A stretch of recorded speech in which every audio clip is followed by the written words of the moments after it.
오늘 말씀은 사도행전 11장 19절에서 24절까지 말씀입니다. 우리는 주일 낮 예배 시간을 통하여서 사도행전 말씀을 살펴보고 있습니다. 베드로가 고넬료 집에 가서 복음을 전하고 고넬료와 그 집안 사람들에게 성령이 임하고 그래서 그들에게 세례를 베풀고 또 며칠 머물면서 식사하고 교제를 하였습니다. 그리고 베드로가 돌아오자 사도들과 형제들이 이방인과 식사하며 교제하는 것이 옳지 않다고 비난을 하였습니다. 베드로는 그 비난에 대해서 자기가 환상을 본 경험, 그리고 고넬료 집에 성령이 임한 사건을 통해서 하나님의 뜻을 분명히 깨닫게 되었다고 말합니다. 그래서 그 뜻에 따라서 세례를 베풀고 식사하면서 교제했다고 말합니다. 이 방식은 유대인들의 방식은 아니에요. 유대인들은 세례하고 할례받고 입교가 되고 나면 그제서야 식사 교제를 하기 시작합니다. 그러니 이들은 불편하죠. 싫죠. 애시당초 이방인들에게는 가지도 않았습니다. 근데 베드로가 그러고 돌아오니 비난을 하죠. 근데 베드로는 거기에 대해서 말합니다. 하나님의 뜻이 분명하고 성령이 임해서 구원받음이 확증이 됐는데 내가 도대체 누구라고 하나님을 막을 수 있냐라고 오히려 반문을 합니다. 그래서 내가 순종하는 것이 당연하다라고 얘기하죠. 그런데 베드로의 이 말, 내가 누구이기에 하나님을 막을 수 있냐라는 이 말이 그 말을 듣는 사도들과 그 믿음의 형제들에게도 역시나 큰 도전이 되는 말이에요. 맞아. 내가 또 뭐라고? 하나님께서 성령을 부으시고 구원하시겠다는데 그걸 어떻게 막나? 라고 하면서 이들이 잠잠합니다. 더 이상 비난을 멈추는 거죠. 자기 하고 싶은 말들 멈추는 거죠. 자기의 생각 더 하지 않습니다. 그리고 어떻게 합니까? 하나님께 영광을 돌립니다. 무슨 얘기죠? 하나님 당신이 하는 모든 것이 옳습니다. 그것이 좋습니다. 라고 하나님께 영광을 돌리면서 뭐라고 고백합니까? 하나님께서도 이방인들에게 죄 사함을, 구원을 허락하시는구나. 인정이 됐어요.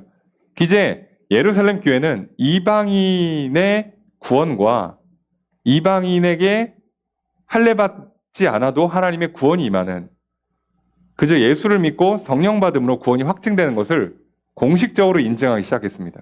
이건 굉장히 중요한 사건이라고 말씀드렸죠.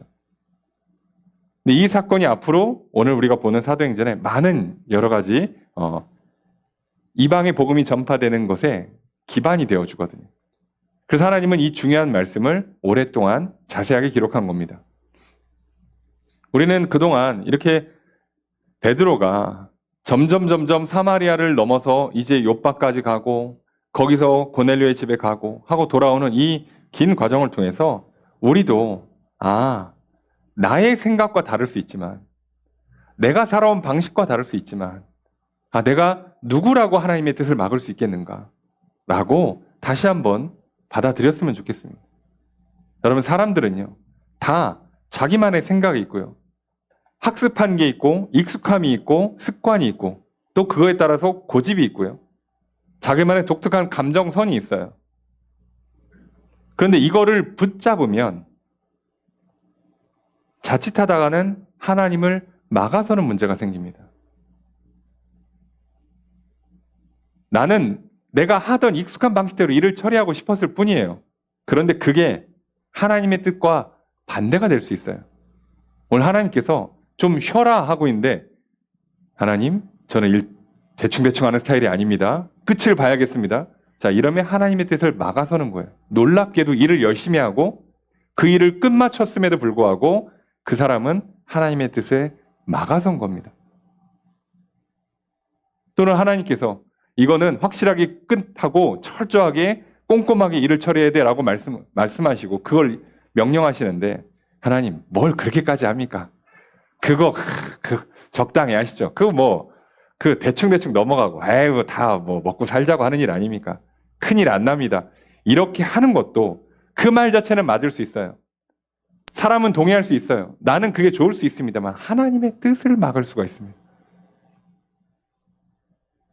오죽했으면 예수님께서 저희가 새벽에 지금 보고 있는 누가복음 말씀에도 예수님께서 뭐라고 말씀하시죠?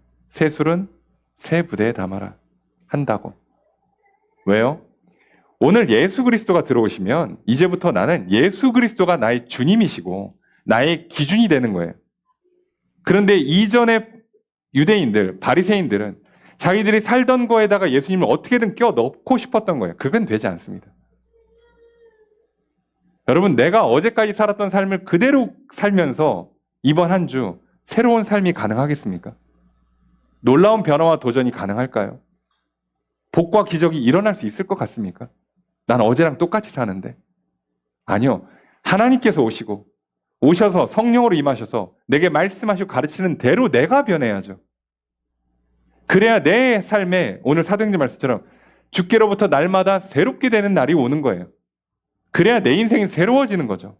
나라는 존재도 새로워지는 거죠. 하나님 오늘 우리에게 그걸 원하십니다. 그런데요, 베드로도요, 보통 사람은 아니에요. 어마어마한 성격이고 다혈질인 사람이죠. 그런데요, 그걸 꺾습니다. 오늘 우리가 하나님의 뜻을 막지 않기를 소망하고요. 늘 하나님의 뜻에 잠잠히 겸손히 순종하며 살아가시기를 소망합니다. 이렇게 한 주를 살아오셨으리라 생각하고요. 계속해서 이렇게 하나님의 뜻을 따라 믿음으로 순종하며 나아가시는 삶을 살아가시길 주님 축복합니다. 그럼 우리는 여기서 한 가지 질문이 하나 또 생겨요. 하나님의 뜻을 따라 살면 좋아, 변할 수 있어, 새로워질 수 있어. 그러면 뭐가 좋지? 새로우니까? 변하니까? 그게 도대체 뭐가 좋냐고요. 아니, 당연히 좋겠지 라고만 생각해요. 구체적으로 뭐가 좋은지를 생각보다 잘 모르는 경우가 많습니다. 여러분, 우리는 가끔 기도하면서도요, 내가 뭘 기도하는지도 몰라요. 아니, 그냥 대충 다 읊는 거야. 하다 보면 하나님 알아서 들으시겠지. 그리고 또 기도 응답하시면 뭐 응답 받으면 좋겠지. 뭐 설마 하나님께서 뭐 나쁜 거 주시겠어? 복 받는 거야. 이렇게 생각보다 뭔가 되게 막연하게 그렇게 믿고 그렇게 구하고 그렇게 행동하는 경우가 은근히 많습니다. 우리는 그래서 그냥 시키는 대로 하고 하다 보면 뭐 잘 되겠지 뭐 이렇게 생각하는데요. 오늘 우리는 그래서 다시 한번 말씀 앞에 서요. 하나님의 뜻이 어디에 있는지, 그리고 하나님께서 하나님의 뜻을 어떻게 이루어 가시는지, 그리고 그 뜻을 이루어 가는데 동참하는 사람들, 하나님의 뜻에 순종하면서 살아가는 사람들에게는 하나님께서 어떤 결과, 어떤 복을 가져다 주시는지 우리는 좀 확실히 알 필요가 있습니다. 내가 도대체 뭘 해야 되고 뭘 기대해야 하고 어떤 결과물이 오는가를 알아야죠. 여러분 생각해 보시오. 유대 그리스도인들이요, 예수를 그리스도로 영접하고 예수를 나의 주님이라고 고백하고 하나님의 아들이라고 인정하고 예수의 이름으로 기도하면서 복음을 전파하고 살고 있어요. 그래서 유대를 넘어서 사마리아까지 가고 우리 이 나라 이민족 복음 전파하면서 교회를 세우고 확장시켜 가고 있어요. 생각해 보시면 뭐가 부족합니까? 뭘 잘못했습니까? 어떻게 보면 충분하지 않습니까?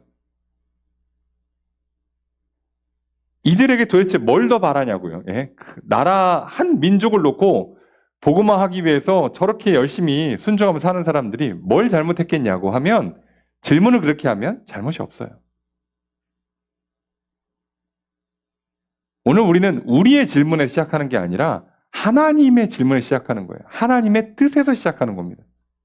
여러분, 그러니까요, 사람이 자기 생각으로 시작하면요 다 맞아요. 문제 없는 경우 참 괜찮습니다. 난 이렇게 살겠다는데 뭐 내가 죄를 줘, 사람을 죽여, 누구한테 피해를 줘. 괜찮죠? 나는 나대로 만족하고 뭐 남한테 큰 피해 주거나 불편함 끼친 적 없고 그냥 그렇게 잘 살고 있어요. 그렇죠? 오늘날 대부분의 사람들이 이런 정도로 살아갑니다. 뭐가 문제일까요? 문제 없어 보이죠? 그럼 뭐 나름 만족하시면서 뭐 의미와 보람을 찾으시면서 살아가잖아요. 근데 질문을 이렇게 할 게 아니라 반대로 해봅시다. 과연 그게 나를 향한 하나님의 뜻에 맞는 삶일까요? 나를 창조하실 때 하나님은 그렇게 살기를 계획하셨을까요? 나를 이 땅에 보내시고 나와 함께 하시면서 내가 그런 삶을 살아가는 걸 원하시고 계신가요? 질문을 이렇게 바꿔보면 우리는 대답하기가 좀 어려워집니다. 그래서 우리는 확인할 필요가 있습니다. 나를 향한 하나님의 뜻이 무엇일까? 그리고 그 뜻을 따르는 게 도대체 왜 그렇게 중요할까? 우리 오늘 그것을 말씀을 통해 보려고 그래요. 오늘 이 말씀을 통해서 오늘 이 질문들에 대한 대답을 찾는 저 여러분 되기를 소망합니다. 그리고 하나님의 뜻이 분명해지고 그 뜻을 깨달아 알고 믿고 따라 순종함으로 오늘 이 성경이 말하는 진짜 하나님의 뜻을 따르는 믿고 순종하는 하나님과 동행하는 성령 충만한 사람의 삶의 모양이 어떻고 그 결과가 어떠한가를 확실히 알고요. 그게 오늘 나의 인생에 나의 삶에 적용되기를 소망합니다. 오늘 말씀을 듣고 또 예배를 드리는 저 여러분들 가운데 하나님의 크신 은혜가 함께 있기를 주님 축복합니다. 오늘 말씀을 좀 살펴보겠습니다. 오늘 19절 말씀 함께 읽습니다. 시작.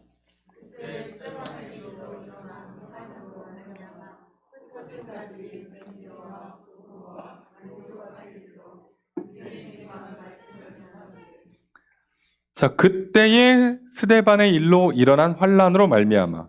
갑자기 19절에 그때의 스데반의 일로 일어난 환란으로 말미암아 하면서 스데반의 순교와 그로 인해서 폭발적으로 심해졌던 그 박해가 많은 예루살렘 교회, 유대 그리스도인들이 흩어지게 만들었잖아요. 그 사도들을 제외하고는 사실상 거의 다 흩어졌다가 나중에 조금 박해가 잦아들면서 다시 좀 모이고 이렇게 이제 예루살렘 교회가 진행되고 있었죠. 그런데 지금 갑자기 시점이 다시 과거로 돌아가서 그때 예루살렘 교회 이야기나 스데반 순교 이야기 또는 뭐 사울의 핍박이나 사울의 회심 이야기를 하다 말고 갑자기 중간에 베드로 이야기로 싹 넘어갔어요. 그럼 베드로 이야기는 그리고 이거 끝나자마자 고넬료 집에 성령이 임하고 이방인들도 하나님이 구원하신다라고 확증하고 난 다음에 갑자기 이야기가 끊어져요. 왜요? 이젠 이건 더 이상 중요하지 않아요. 이걸로 확증했으니까 끝난 거예요. 이 사건이 중요했던 거예요. 그리고 이제부터 중요한 건 베드로가 최고다. 예루살렘 교회가 앞으로 어떻게 하나가 아니라요. 하나님께서 베드로를 통해서 예루살렘 교회를 통해서 또 흩어진 자들을 통해서 어떤 일을 하시는가를 보는 겁니다. 거기에 하나님의 뜻이 있죠. 우리는 이런 실수를 하기가 쉬워요. 왜요? 나를 중심으로 놓고 살아가다 보니까 내 눈으로 세상을 본단 말이죠. 그러니까 자칫하면 시야가 굉장히 좁아집니다. 근데 그게 아니라 좀 넓게 멀리 보려면 우리는 하나님의 시선으로 세상을 볼 수 있어야 돼요. 근데 그거는 내가 뭐 훈련받아서 공부해서 할 수 있는 일이 아니에요. 하나님께서 무슨 생각을 갖고 계시는지 어떻게 합니까? 우리가 무슨 수로 압니까, 그거를? 그래서 우리에게 예수님께서 계속 강조하시잖아요. 성령을 부어줄게. 성령을 늘 간구해라. 성령으로 충만해라. 성령님이 오셔서 도와줄 거다. 근데 그분이 뭘 도와준다고요? 내가 한 말 생각나게 해줄 거야. 아버지의 생각과 마음을 통달하시는 분이야. 그걸 너희에게 가르쳐 줄 거야 라고 말씀하세요. 그게 중요한 거예요, 지금. 그래야 세상을 내 눈으로 내 중심으로 보지 않고 예수님의 말씀을 비춰서 하나님의 생각과 마음, 하나님의 뜻에 따라서 볼 수 있게 되는 거예요. 그러니 이거는요, 죽었다 깨나도 성령님이 오시지 않으면 안 됩니다. 내가 아무리 머리가 좋고 아무리 뭐 지혜롭고 아무리 뭐 세상을 넓게 볼 수 있는 안목이 있어도 되는 게 아니에요. 이건 하나님이 직접 하시는 일이에요. 사도행전도 마찬가지예요. 내가 보고 싶은 대로 보면 베드로가 최고야. 베드로가 그 모양이니까 이제 하나님 더 이상 베드로 안 쓰고 바울을 쓰는 거지. 바울이 짱이야. 이렇게 보이기가 쉬워요. 여러분, 하나님은요, 지금 그 관심이 없어요. 상관하지 않습니다. 베드로 얼마나 훌륭합니까? 근데 베드로를요, 어떻게 로마랑 스페인까지 보내서 선교를 시켜요? 외국어 공부하다가 생을 마감하는 수가 있어요. 그러니까 안 돼요. 굳이 그렇게 할 필요가 없어요. 베드로는 지금 자기 자리에서 엄청 잘하고 있는 겁니다. 그리고 나중에 바울이 선교 보고하러 왔을 때 이걸 또 얘기하면서 확 공증해 주잖아요. 그게 엄청 중요한 일이에요.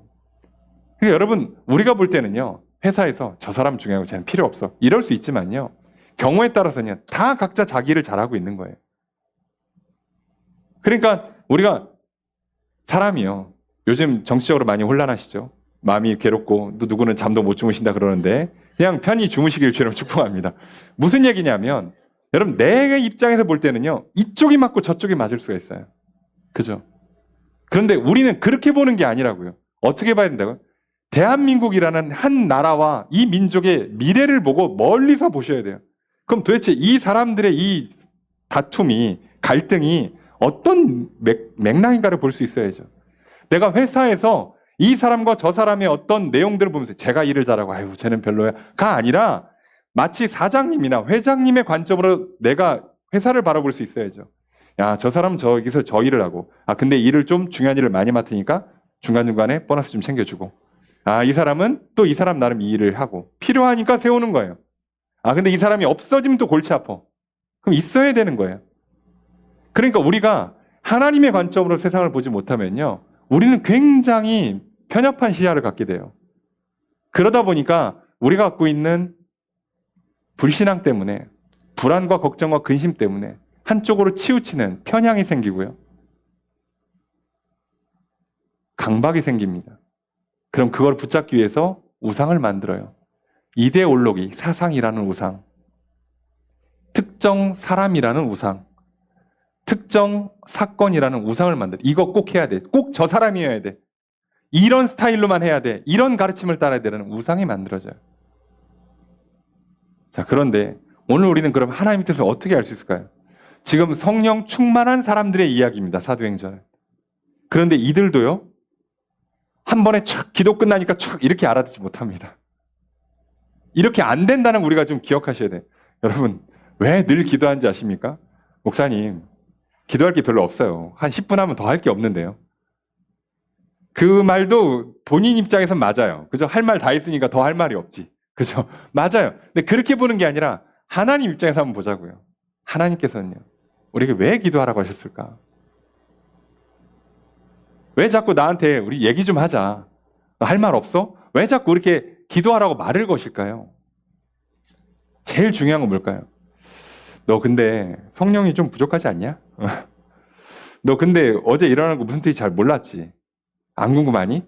계속 하나님은 무언의 메시지를 던지고 있잖아요. 근데 우리는 내 할 말 다 했으니까 끝난 거예요. 이러기가 쉽다고요. 그러니까 기도하고 끝나지 그냥. 할 게 없죠. 여러분 성령 충만 받은 사람들이 지금 복음을 전하고 있어요. 그런데요. 이방인을 구원하고자 하는 하나님의 뜻 예수님이 이미 벌써 얘기하셨어요. 그리고 이미 하나님의 뜻이 뭔지 명확합니다. 땅 끝까지를 내 증인이 될 거라고 얘기했고 증인이 되라고 했고 땅 끝까지 가서 제자 삼으라고 벌써 예수님 몇 번이나 얘기했잖아요. 그런데요. 못한다니까요. 놀랍게도. 못하고 있어요. 그래서 우리는 하나님의 뜻을 안다는 게 막 성령 받으면 무슨 기계적으로 막 착착착착 무슨 막 다운로드 되고 한눈에 착 보고 그런 게 아니라는 걸 이해하셔야 돼요. 이걸 어렵게 생각하지 마시고요. 내가요. 누구랑 친해졌어? 한두 마디 얘기하면요. 그 사람 누군지 다 압니까? 야, 내가 오늘 한 번 만나서 밥 한 번 먹고 커피 마시면서 한 시간 얘기했거든? 나 그 사람 누군지 다 알았어. 이게 가능합니까? 어떻게 해야 돼요? 매일 같이 밥 먹고 매일 같이 커피 마시고 해야 돼요. 결혼해서 살아보십시오. 10년을 살아도 잘 모르겠죠? 내 배에 아파서 나와서 내가 한 20년 길렀는데 제가 왜 그러는지 잘 이해가 안 될 때가 많죠. 그래서 우리는 어떻게 한다고요? 매일 이야기하고 매일 같이 부대끼면서 살아야 되잖아요. 신앙생활 똑같습니다. 우리와 하나님 관계가 뭐가 다르겠습니까? 옛날에 얘가 어렸을 때 유치원 때 한 말이 있어. 그러니까 얘는 딱 커서 나중에 저거 할 거야. 됩니까 그게? 예? 내가 연애할 때 내 남편이 내 배우 아내가 이랬어. 그러니까 죽을 때까지 그렇게 가요? 아니요. 그렇지 않아요. 매일 얘기하는 거예요. 오늘은 어땠고 내일은 어떻게 할 생각인지. 그럼 우리는 서로의 생각과 마음을 계속 확인하고 신뢰를 쌓아가고 사랑을 나누며 살아야 돼요. 그러니까 했던 말 또 나 할 말만 하기 시작하면요. 사실 부부관계도요. 별말 할 게 없죠. 뭐 오늘 별일 없지? 뭐 애들은? 뭐 밥은? 자 그럼 이제 가서 자야지. 예. 남편 퇴근해서 할 말이 없는 거예요. 왜요? 나 궁금한 거 끝났잖아. 그렇게 하면 할 말이 없어요. 맞죠? 나는 궁금한 거 다 물어봤고, 아, 집안은 잘 돌아가고 있구만. 확인됐고, 난 이제 내 방 들어가서 편히 쉬어야지. 그러면 그 사람 입장에서는 맞을 수 있어요. 근데 그렇게 하면 가정이 돌아가지 않죠. 왜요? 내가 모르는 일이 생기잖아요. 그리고 나도 모르잖아요. 근데 상대방이 봐줘야죠. 갑자기 배우자나 자녀들이 아빠 오늘 회사에서 무슨 일이 있었어? 어제랑 좀 얼굴이 다르네. 그럼 내가 깨닫게 되잖아요. 아, 이게 지금 나한테 스트레스로 오고 있구나. 아, 내가 이게 은근히 부담이 되고 있나 보다. 아유, 그런가 봐. 그래야 알죠. 그러니까 오늘 우리들은요, 하나님의 뜻을 안다는 게요. 기도 몇 번 하고 성경 몇 번 읽고 끝내는 게 아니에요. 많은 사람들이요, 인생에 있어서 보통 이제 학업부터 시작해서 대입이나 이제 이런 진로의 문제들, 결혼할 때 배우자 찾는 문제들, 그죠? 자식을 낳고 기를 때 어떻게 얘를 키워야 되나, 그죠? 뭐 인생에서 일하고 뭐 하면서 돈 벌고 사업할 때 어떻게 내 직장이나 사업장을 어떻게 운영할 것인가 놓고 사람들이요, 성경 몇 구절 읽고 기도 몇 번 하고 알고 싶어 한단 말이에요. 그런 건 없다고요, 여러분. 매일 묻는 거예요, 매일. 하나님, 이 길이 맞습니까? 이거 어떻게 하면 좋겠습니까? 가르쳐 주십시오. 알길 원합니다. 근데 우리도요, 물어본다고 다 직접 다 가르쳐 주는 게 아니잖아요. 아이, 놔둬봐. 그거는 다음에 알려줄게, 다음에. 왜요? 다 이유가 있잖아요. 하나님께서도요, 계속 그때그때 다 대답해 주는 게 아니에요. 때로는 조금 뒤에 알려줘야 돼요. 아니야, 지금 진행되고 있으니까 이거 진행이 돼봐야 알아. 그러니까 지금은 나도 얘기해 줄 게 없어. 좀 내일쯤 확인하자. 서로 이렇게 대화가 중요하죠. 우리의 기도는 그 속성을 갖고 있어요. 근데 그게 성령 충만할 때 가능하다는 거예요. 놀랍게도. 그냥 안 됩니다. 내가 성경 좀 읽고 기도 몇 번 하면 되는 게 아니라 성령님이 꼭 그 일을 함께 도와주셔야 돼요. 그래서 그렇게 강조하는 겁니다. 여러분, 신앙생활 절대 그냥 되지 않습니다. 내 인생도 마찬가지고 교회도 마찬가지고 가정도 마찬가지예요. 우리 인생이 천국 같은 인생 되기를 원하십니까?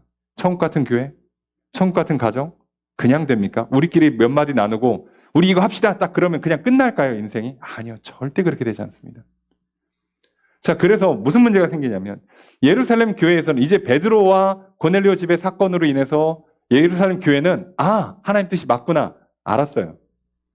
근데 그 사이에 흩어져서 복음을 전하고 있던 유대 그리스도인들, 이들이 심지어 베니게 구브로 안디옥까지 갔습니다. 지명 궁금하시면 그냥 성경 지도 보시고.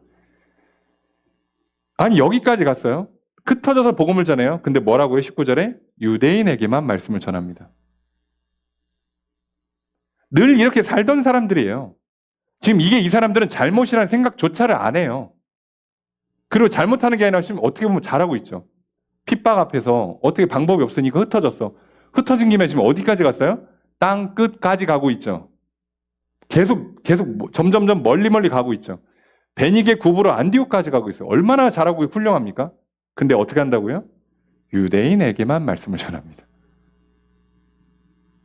그러니까 긍정적으로 해석하잖아요. 이 사람들은요, 지금 유대 그리스도인들은요, 뭘 잘못하는지도 몰라요.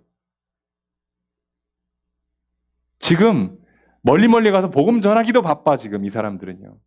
유대인들, 내가 말 통하는 사람들, 그리고 하나님께서 1차 구원하실 대상.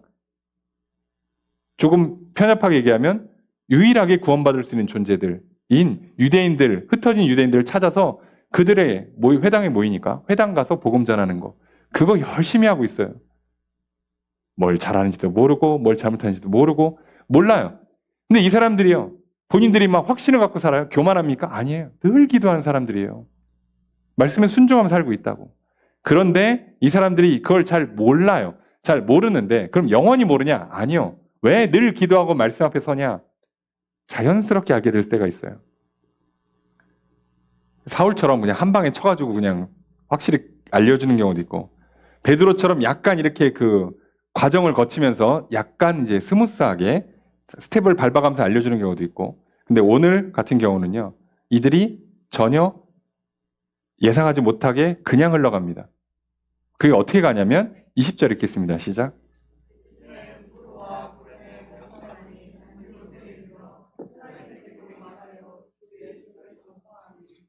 자, 그 중에 구브로와 구레네 몇 사람. 자, 구브로, 구레네 출신 유대 그리스도인들. 그러니까 이 사람들은 이쪽에서 살던 유대 그리스도인인데 예루살렘에 왔던 이스라엘 진영으로 들어와서 예수를 믿게 된 거죠. 그리고 거기서 신앙생활 하다가 핍박 때문에 다시 흩어진 거예요. 자, 이 출신, 구브로, 구레네 출신 유대 그리스도인들이 안디옥에 갔어요. 근데 안디옥이 큰 도시입니다. 그 당시 로마 제국의 세 번째로 큰 도시로 알려져 있어요. 워낙에 큰 도시예요.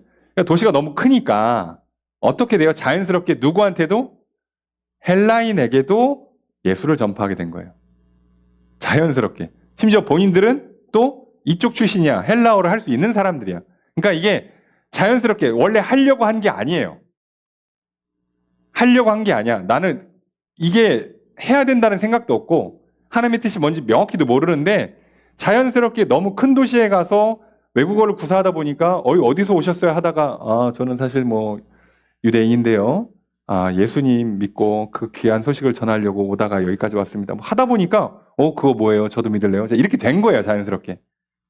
자, 이 희한한 자연스러운 일. 여기에 지금 보시면 기도했다 안 나오죠? 성령 충만했다 안 나오죠? 하나님 말씀을 들었다 안 나오죠? 명령의 뜻을 알았다, 명령의 순종했다. 그런 말 한마디 없이 그냥 이렇게 되는 거예요. 자, 그랬는데 21절 읽습니다. 시작.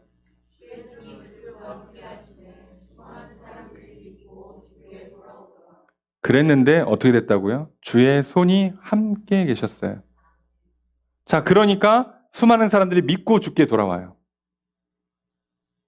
자, 지금 이들은 하려고 한 게 아니에요. 모르고 한 겁니다.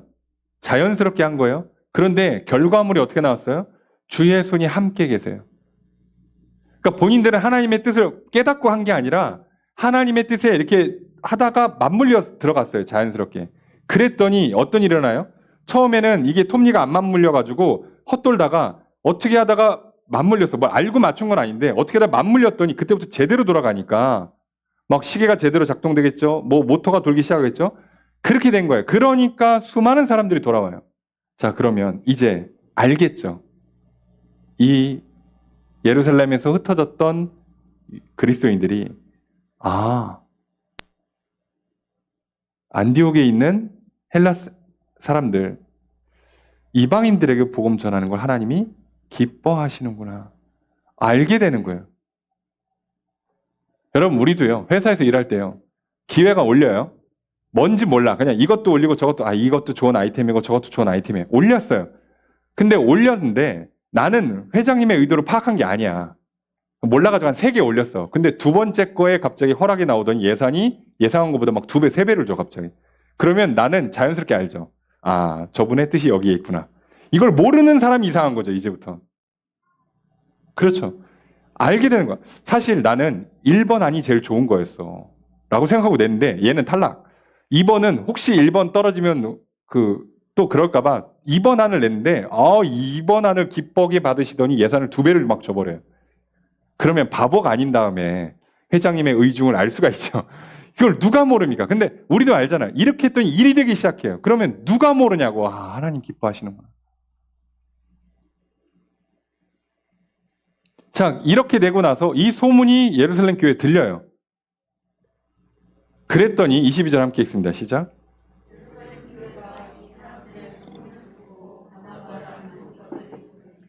근데 예루살렘 교회는 이미 하나님의 뜻이 뭔지 알았죠. 알고 있는 사람들이죠. 여기는 지금 얻어 걸렸고 여기는 제대로 알았고 제대로 안 예루살렘 교회 사람들은요. 이 소문을 듣자마자 어떻게 해요? 사람 보내줘야지. 저거 지금 지도자 필요해. 저기 교회 세워야지. 바로 보냅니다. 그리고 바나바를 보내요. 물론 이 일의 적임자입니다. 헬라 출신이기도 하고 외국어도 가능하고 성품도 훌륭하시고 적임자를 보냈어요. 그러니까 아무나 보낸 것도 아니에요. 적임자를 골라서 보냈습니다. 알고 하는 사람, 얻어 걸린 사람 중요하잖아요. 결과물을 보면 확실히 알 수 있어요. 하나님 기뻐하시는구나. 여러분, 하나님 기뻐하는 뜻을 이렇게 결실함을 알게 돼요.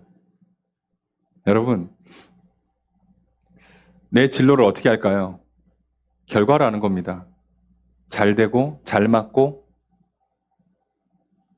좋은 결과물이 나오면서 아, 내가 이게 은근히 나랑 잘 맞는구나. 이거 내 취향이구나. 나 이거 재능 있나 봐. 를 알게 되는 거예요. 그러니까 어떻게 한다고요? 누구는 하나님의 계획에 따라 스텝을 맞춰서 한 걸음 한 걸음 맞춰가서 알게 되는 거고요. 그죠? 또 누구는 얻어 걸리는 거예요. 근데 이 둘 다 어떤 걸 기본적으로 해야 된다고요? 성령 충만한 가운데 있어야 된다고. 늘 기도하고 늘 말씀 앞에 서야 한다고요. 늘 그걸 해야 된다고. 자, 그렇게 했습니다. 자, 그 바나바가 갔어요. 자, 가서 어떻게 되냐? 23절 읽습니다. 시작.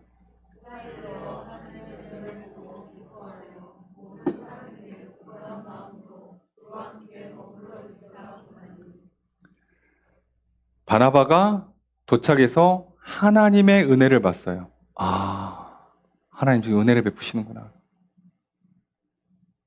그리고 그 은혜 가운데 자기도 들어왔으니까 자기도 은혜를 더 받고 있겠죠. 그랬더니 어떻다고요? 기뻐합니다. 여러분, 진짜 기쁨은요, 내가 막 계획을 세운 게 잘 이루어지고, 욕심 부렸는데 그게 막 되고, 막 고집 부렸는데 막 되고, 아우 막 속이 후련하다, 기쁘다, 막 내가 하고 싶은 거 다 하니까 막 살판 났다 하는 기쁨이요, 오래 가질 않습니다. 오래 가질 않는다고. 내 원하는 집, 내 원하는 차, 내 원하는 옷을 뭐 샀어요. 내 원하는 모양을 갖췄어. 내 원하는 스타일로 내 삶을 구현하고 있어요. 그 기쁨이요, 아주 잠깐 그냥 있다 사라진다고.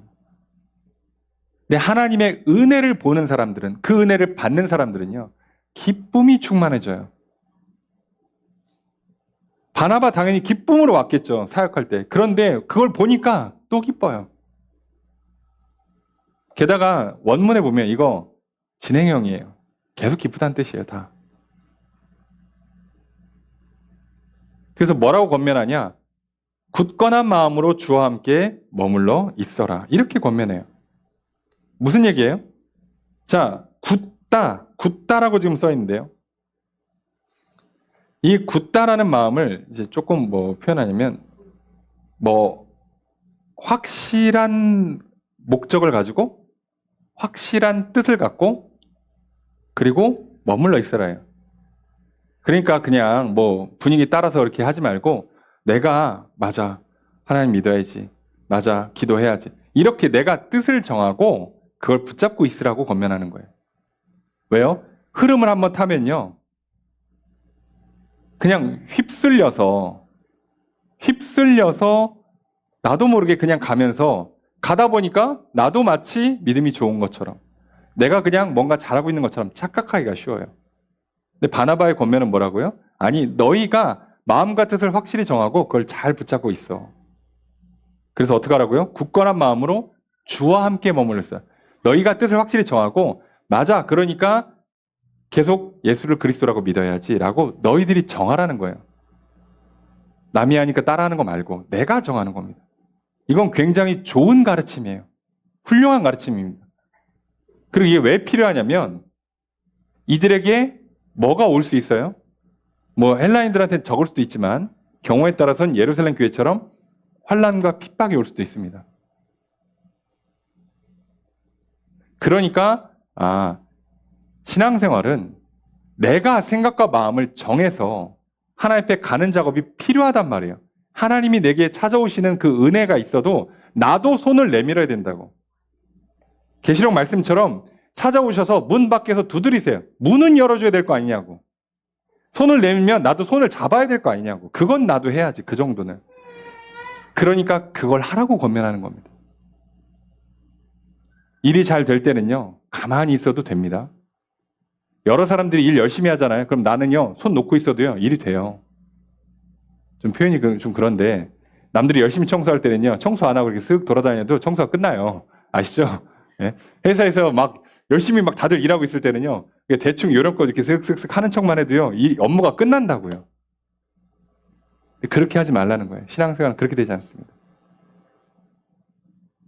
하나님께서 나에게 지금 은혜를 베풀어 주신다고 해서, 하나님께서 지금 나와 손을 내밀어 주고 함께 하신다고 해서 나는 가만히 있어도 되는 게 아니에요. 나는 나대로 할 게 있죠. 그걸 뭐라고요? 영접한다, 응답한다, 믿고 따른다 라고 표현하는 행동들이 있어야 돼요. 자, 그걸 한 겁니다. 자, 그렇게 하라고 권면해요.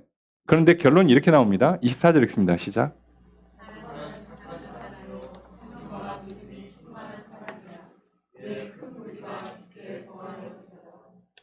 자, 바나바는 착한 사람이다, 성령 충만한 사람이다, 믿음 충만한 사람이라고 바나바의 특성을 설명을 해줘요. 갑자기 이 설명을 왜 하나 싶은데 결과가 어떻게 나왔다고요? 큰 무리가 죽게 더해지더라. 많은 무리가 죽게 나왔습니다. 자, 오늘 우리가 왜 착한 사람이 되고 왜 성령 충만 받을까요? 왜 믿음 충만해야 할까요? 왜 자꾸 기도하는 걸까요? 우리는 왜 자꾸 말씀을 읽을까요? 왜요? 큰 무리가 죽게 더해지는 이 결실을 기대하기 때문이죠. 주의 손이 함께 하시고 하나님의 은혜가 임해서 기뻐하고 감사하고 새로운 변화와 도전과 역사가 일어나는 삶을 살 수 있기 때문이죠.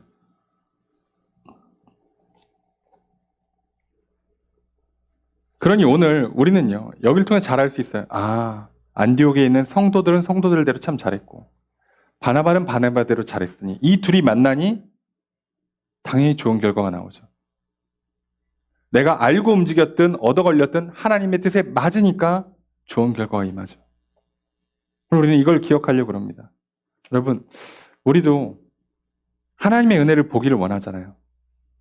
하나님의 은혜를 보고 기뻐하는 한 주가 되기를 소망하지 않습니까? 하나님의 손이 나와 함께 하시는 거를, 와, 하나님이 이렇게 일하시는구나. 야, 갑자기 사랑을 보내주네. 야, 일이 이렇게 된다고? 보고 싶지 않으세요? 그게 설령 내가 원하는 대로 안 될 수도 있어요. 근데 하나님의 손이 와서 마치 나를 일로 보내는 것처럼 저쪽을 못 가게 하는 것처럼 할 때 보면 우리는 기뻐할 수 있다고. 아, 하나님 뜻이 이거구나. 이거 하라는 거구나. 이거 하지 말라는 거구나. 지금이구나. 아, 지금은 아니라고 하는구나를 알아야 기쁘잖아요. 모르면 괴롭잖아요. 그러니까 지금 이거 어떻게 해야 되는 거야. 근데 그걸 볼 때, 그 은혜가 임하는 걸 우리가 볼 때 우리는 기뻐할 수 있어요. 결과물이 중요한 게 아니잖아요. 기뻐할 수 있다고요. 평안할 수 있다고요. 세상 살면서 어떻게 항상 일이 잘 됩니까? 그런 건 있지도 않아요. 예수님도 말씀하세요. 그런 건 없다고. 세상에서 미움도 받을 거고 환난도 임할 거라고 얘기하시잖아요. 그리고 아무리 우리가 열심히 잘 먹고 운동 열심히 해도요. 어떻게 감기 하나 안 걸려? 어떻게 한 번 아프지 않을 수 있냐고요. 살면서 그건 피할 수는 없어요. 근데 내가 알면 아, 관리가 잘 돼도 한두 번은 감기 걸리는 거지. 알면 평안할 수 있잖아요. 근데 내가 지금 갑자기 열이 나는데 왜 나는지를 몰라. 뭐가 문제인지를 몰라. 이게 감기 때문에 그런 건지, 뭘 잘못 먹은 건지, 몸에 어디가 지금 뭐 심한 문제가 터진 건지 몰라요. 그러면 이유를 떠나서 불안하잖아요. 괴롭잖아요. 답답하고요. 우리 인생도 마찬가지예요. 눈에 보이는 결과물에 대한 하나님의 손길을 볼 수 없으면, 하나님의 은혜를 확인할 수가 없으면요, 우리는 기뻐하고 평안하기가 어렵습니다. 근데 하나님의 뜻에 맞아보세요. 그러면요, 좋은 결과가 나온다니까요. 결과가 확실히 나와요. 된다 안 된다가 명확히 떨어집니다.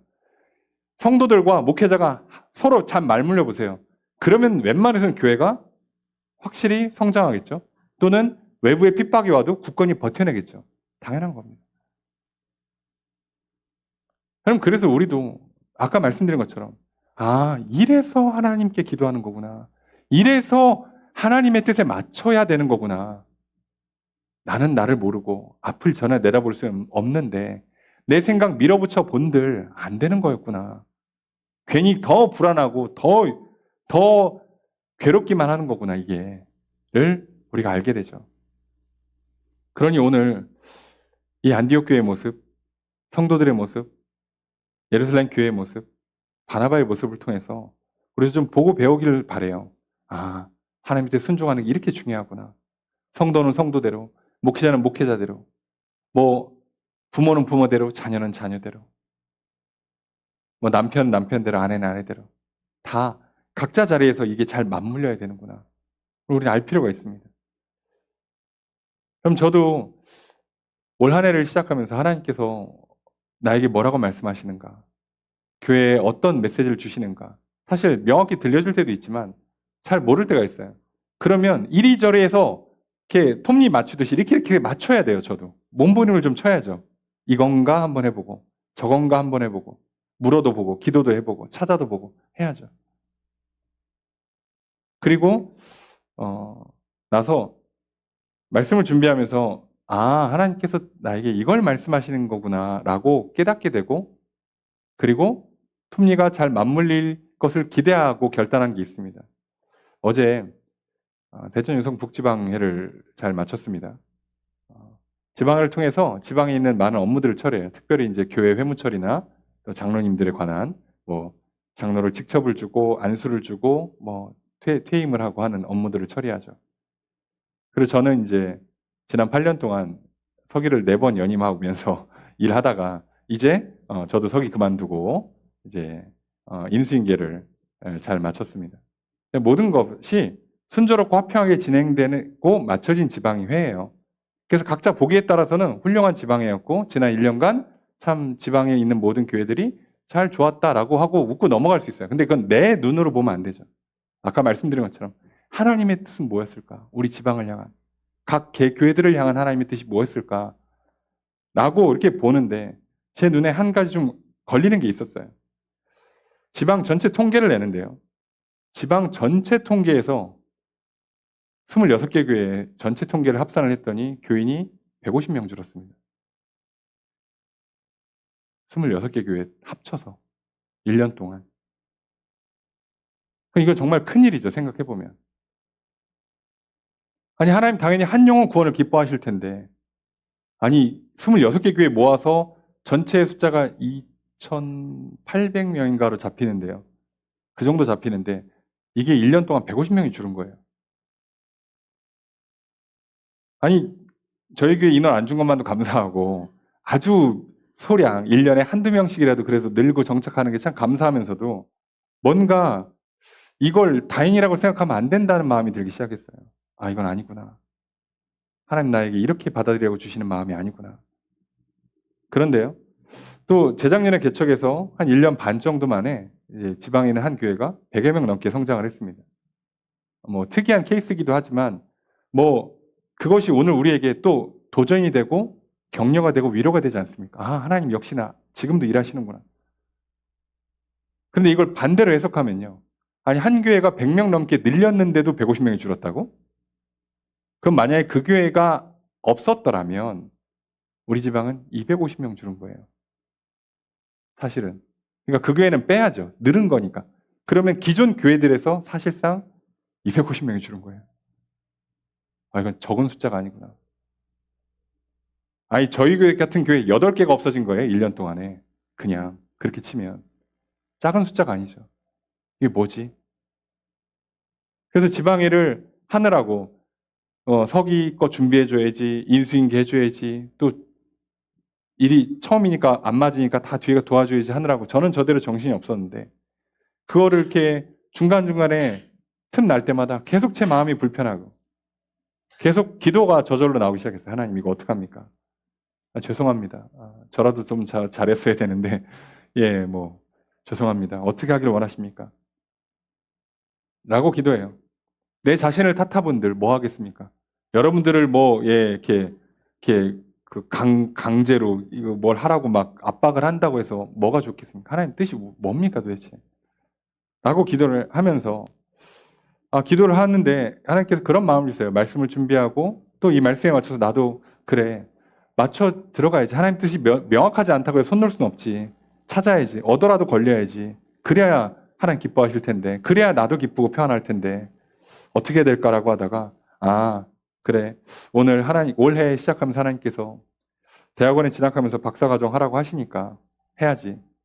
근데 다행히 수업을 월요일 하루에 다 몰려있다고 확인을 받았어요. 시간표를 보고 그래 월요일 하루는 공부하고 서기일 좀 내려놨으니까 월요일 하루는 공부에도 집중하고 목요일 날은 그 목회연구 모임에 참석해서 목회 전반을 서로 이렇게 점검하고 설교를 다듬고 하는 거 더 열심히 하고 그러면 시간이 좀 남는 날들이 있네. 그럼 그날을 좀 어떻게 써야 할까를 고민하면서 기도하면서 결단을 내렸어요. 하나님, 그러면 기도를 좀 늘려야 되는데 마냥 새벽 기도를 무한대로 늘릴 수도 없고 그러면 지금 제 상황에는 그러면 매일 저녁에 9시부터 10시까지 여기를 기도하는 장소로 구별을 좀 해놓겠습니다. 그래야 나도 좀 그래야 기도를 할 수 있을 것 같아요. 괜히 안 되겠다. 이거는 시간과 장소를 구분해 놓자. 라고 결단했어요. 결단하자마자 이렇게 가족 수행에 가느라고 월화는 못하고 수요일부터 할 것 같은데 9시부터 10시까지는 이 장소는 그냥 불 꺼놓고 음악 틀어놓는 거예요. 누가 오든 안 오든. 그래야 저라도 기도할 수 있을 것 같다는 생각이 들었습니다. 그래야 누구라도 와서 기도할 수 있을 것 같다는 생각이 들었어요. 아, 그냥은 안 되지. 뭐라도 걸려야지. 9시가 안 맞으면 10시, 10시가 안 맞으면 11시, 그것도 안 맞으면 그냥 7시. 시간이 중요한 게 아니라 하나님께서 기도하라는 뜻이 맞다면, 더 구하라는 게 맞다면, 그러면 어떻게든 해야 될 텐데, 얻어 걸리길 바라요. 자, 얻어 걸리길 바라면 저희 첫 단추는, 매일 9시에 1시간을 여기로 구별해 놓자. 그 전에 이 예배장을 쓸 수 있게 끝내 놓자. 그래서 여기서 뭐 애들 놀거나 뭐 다른 모임 하지 말고 9시부터 10시까지는 구별을 하자, 장소를. 시간을. 그래야 저도 괜히 일 미루지 말고 9시 전에 딱 끝내놓고 시간 나면 뭐 다른 일정 없으면 와서 좀 기도하고 그래야 되겠다. 라고 한 가지 결단을 내렸어요. 그리고 나서 일정을 보니까 또 월요일은 대학원 가고 수요일은 뭐 이제 예배가 있으니까 예배 준비하고 목요일은 연구 모임 가고 자, 이렇게 하면 비는 날이 이제 화요일, 금요일, 토요일이 비어요. 토요일은 뭐 주일 준비한다 쳐도. 그러면 이 이틀 정도 비는 날에 하루는 좀 밖으로 나가서 전도를 하자. 뭐 교회 바로 앞이라도 좋으니까. 아니면 나가서 뭐 우편물이라도 좀 돌리든가 뭘 좀 하자 이제. 이번 3월 시작되면 하자. 그리고 또 하루는 이제 교인들 신방을 좀 다니자. 물론 뭐 안 오셔도 돼요 하는데 저도 안 가도 됩니다. 전화도 되고 서로 신뢰가 있지만 하나님이 원해. 우리끼리 좋은 거 말고요. 우리끼리는 좋아요. 아무도 불평불만 없어요. 저도 좋고 여러분 좋으시다는데 그럼 된 거죠. 근데 그거 말고 하나님께서 우리에게 원하시는 게 뭘까? 하나님께서 이 교회에 어떻게 일하기를 원하실까라고 고민을 하니까 이거가 마냥 좋을 수가 없을 수 있겠다는 생각이 들기 시작했어요. 해보자. 해보고 아니면 또 바꾸면 되지. 하나님 뜻이 뭔지 모르겠어요. 근데 지금 이 상태로 좋았다면 이런 식으로 결과가 교회나 지방에 나오면 안 돼요. 이러면 안 되는 게 맞아요. 이건 아니지. 라고 하면서 그래 그러면 뭐 잠깐 같이 점심 식사를 하든 그 가까운 데 있으면 뭐 얼굴 잠깐 보고 커피라도 한잔 하든 뭐든 하자. 아니면 교회로 좀 오시라고 하든 어떻게든 조금 더 해보자. 그러니 전도하거나 신방하는 일들을 조금 시간을 정해서 한번 해보자. 한 달에 두 달이든 해보고 나야 하나님의 뜻을 알 테니까. 그리고 하나님의 손이 움직이는 걸, 하나님의 은혜가 베풀어지는 거를 봐야 나도 기쁘고 평안하니까. 그리고 그래야 결과물이 명확하고 결과물도 당연히 좋게 나오니까요. 그럼 저는 이렇게 결단을 내렸습니다. 오늘 말씀을 통해서. 하나님의 뜻을 이렇게 따르기를 원한다. 그리고 저는 제가 마치 바나바가 착한 사람이고 성령과 믿음이 충만한 사람이라고 인정받은 것처럼 저도 여러분들 성도님들이 보시기에 참 착한 목사님, 성령과 믿음이 충만한 목사님이라고 평가받기를 바라요. 그럼 이제 여러분들의 차례예요. 여러분들도 오늘 이 사람들처럼 늘 성령 충만을 힘쓰고 늘 기도하고 틈나면 복음을 전하고 땅끝이잖아요. 내가 갈 수 있는 최대한 멀리 가면서 내가 만날 수 있는 내가 갈 수 있는 최대한 멀리 가면서 주의 사랑과 복음을 전하고 기도하기를 힘쓰고 예배하기를 힘쓰고 봉사하기를 힘쓰는 삶 살아가기를 소망합니다. 여러분들의 삶에도 주의 손이 함께하는 게 보이길 원하고요. 하나님의 은혜가 임하는 것들이 명확했으면 좋겠습니다. 그럼 이제 우리가 그 길을 좀 걸어갔으면 좋겠어요. 사도행전의 역사가 나의 삶에 우리 교회에 우리 각 가정에 임하기를 주님을 축복합니다. 그 비결은 다른 게 아니에요. 하나님의 은혜를 보고 기뻐하는 삶, 주의 손이 함께하는 걸 보는 삶에서만 가능하지 않겠습니까? 여러분, 우리가 그 은혜를 구하길 바라고요. 그 뜻에 맞춰 살아가길 소망합니다. 이 한 주 시작할 때 여러분 하나님의 뜻이 뭔지를 몰라도 찾아보시고요. 또 말씀 가운데 명확하게 내게 주신 말씀이라면 기도하는 가운데 내게 성령 가운데 감동을 주시거나 정확한 계시를 내려주시면 기꺼이 순종하면서 베드로의 고백처럼 내가 누구라고 하나님을 막아서겠냐라고 하는 것처럼 겸손히 순종하며 나아가시면 여러분 하나님의 은혜를 경험한 한 주가 될 줄로 믿습니다. 주의 손이 함께하는 걸 보는 한 주가 될 줄로 믿습니다. 그래서 많은 아름다운 결실들이 풍성히 맺히는 삶이 될 줄로 믿습니다. 그런 한 주를 살아가시는 저 여러분 되시기를 주의 이름으로 축복합니다.